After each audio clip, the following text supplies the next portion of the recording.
fallacies of the faith.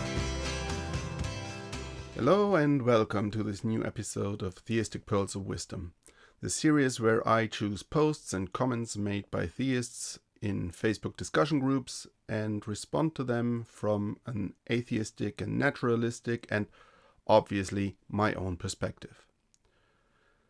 This is kind of a two-in-one pearl because these are two posts that I combined because they are so closely connected and were made by the same person and on the same day, and I want to address them together. So, here is what the posts say. Where did life on Earth come from? Please give evidence. We cannot create even the most basic life form from inanimate objects in a laboratory.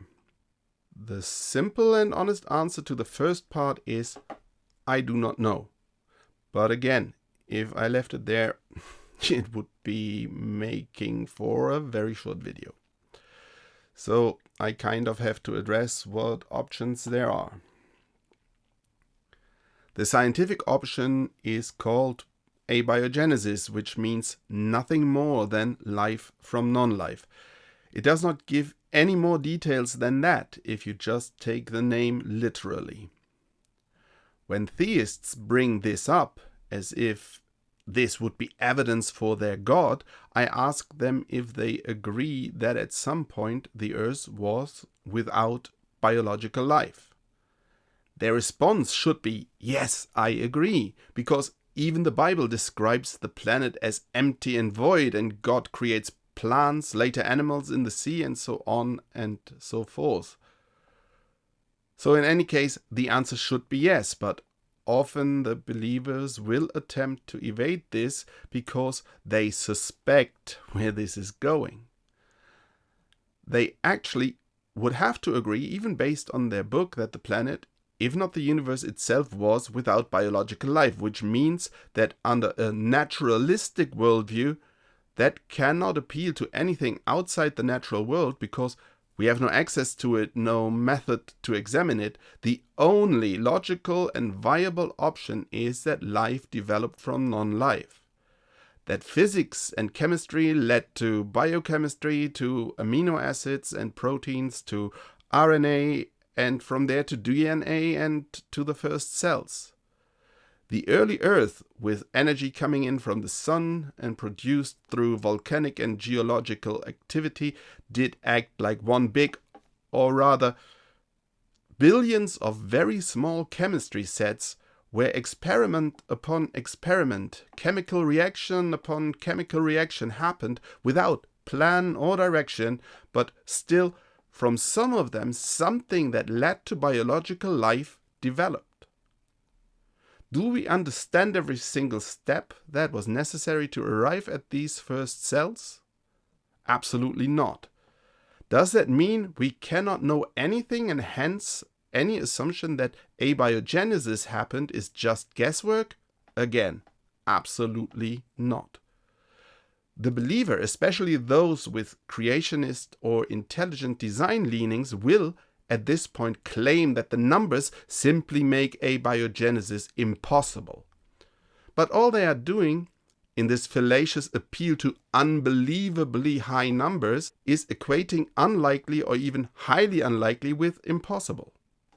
Most of them can, if challenged, not even explain where they get their numbers from, let alone describe the equation that they want to put those numbers into to determine that abiogenesis is impossible. In any case, such calculations only get them to the probability of a restarted universe and the assumption that the development of Earth and abiogenesis would have to take the same path again. But the fact that biological life exists makes the likelihood of that actually happening 1. It is a statistical and logical certainty. But to make it very simple, this planet, and I personally would go so far as to claim this universe, was at some stage without biological life. That should be an accepted fact, as certain as we can be about anything.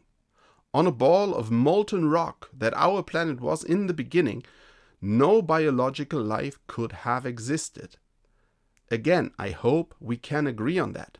Hence, since we now have biological life on this rock in abundance, it had to come from somewhere, and the most likely explanation, if one does not want to appeal to magic or claim that God did it, is abiogenesis, which, again, says nothing about the details. It just means life from non-life. Let me drop one line here about the idea of panspermia, that at this point might be thrown into the discussion mostly as a red herring.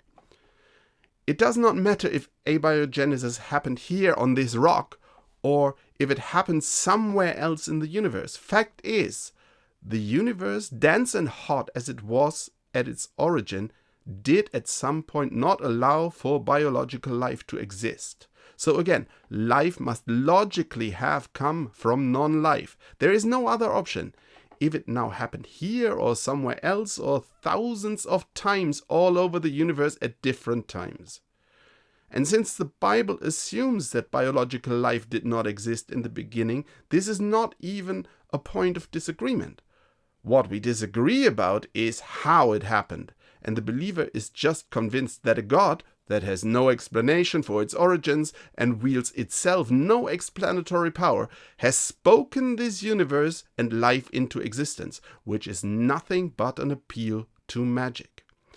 Since believers like to claim that abiogenesis is unlikely, or rather impossible, which again has to be based on fully presented mathematical calculations to not be dismissed as just pure assertion, and pulling numbers out of thin air, I always challenge them to present the numbers we could use to determine the likelihood of a God, and in particular their God, existing. Strangely enough, nobody has ever taken me up on that challenge and presented me with numbers that could be put into an equation that enables us to determine God's probability over that of abiogenesis happening. They would lose in any case because the probability of abiogenesis to have happened is, as expressed before, a statistical certainty. Fact is, biological life exists, and fact is that this planet and the universe itself was, at some point, without biological life. Conclusion: abiogenesis, which again simply means life from non-life, logically must have happened. If we now understand it in detail or not, and if we do not want to appeal to a God that has not been shown to even be possible. That is my evidence, which was demanded by the poster. Now for the second part of this post. If we now are able to mimic abiogenesis, if we could create life from non-life in a lab, is completely irrelevant, because even if we could, it would by far not be certain that the method we are using is actually how it happened in nature. And this simply would not exclude the possibility that in fact God did it. But the idea that we need to be able to recreate something to actually understand it is fallacious in any case. And if we look how far we have come in our understanding in the comparatively short period in which we actually have been doing science in the form we do it today, who is to say that it will not happen tomorrow, or in 10 years, or in 100 years? Where will the goalpost be shifted to at that point? And there is always the problem of time spans necessary. We do have evidence for amino acids in many places, even on asteroids outside of our biosphere. Amino acids which are the basis for biological life. But how long does it take for those to combine into RNA, and what are the correct conditions under which it has and might again happen? Why does anyone assume that this happens within the time spans we as humans can observe? When this, in my opinion, seriously stupid argument about not being able to create life in a lab is brought up, my response always is, I do have a basic grasp of the physics necessary to make a plane fly. Does that mean I can fly a plane or even build one? Why would theoretical understanding necessarily enable us to put that knowledge into practice? That is not how it works. Another example. I know how to drive a car and have a very basic grasp of how a motor works. Would I be able to repair my car if it breaks down, or even better, build a car from scratch? That is a ridiculous question. The demand made in this post only shows that the poster is absolutely unwilling to accept any form of evidence except the very one that they know is basically impossible to get to. It is dishonest to the core, in my opinion. This is all I wanted to say about this particular pearl of wisdom. If you want to know more about abiogenesis, please look up people that actually know a lot more about it than I do. I might even link to a few videos that explain the topic much better than I ever could. Please look out for that. I hope you enjoyed this episode of Theistic Pearls of Wisdom and will join me again the next time on this channel. Enjoy this life. It is the only chance we get, as far as we can tell. See you soon and goodbye. I heard it all before. Is that all you have in store? Is there really nothing more than just fallacies and faith?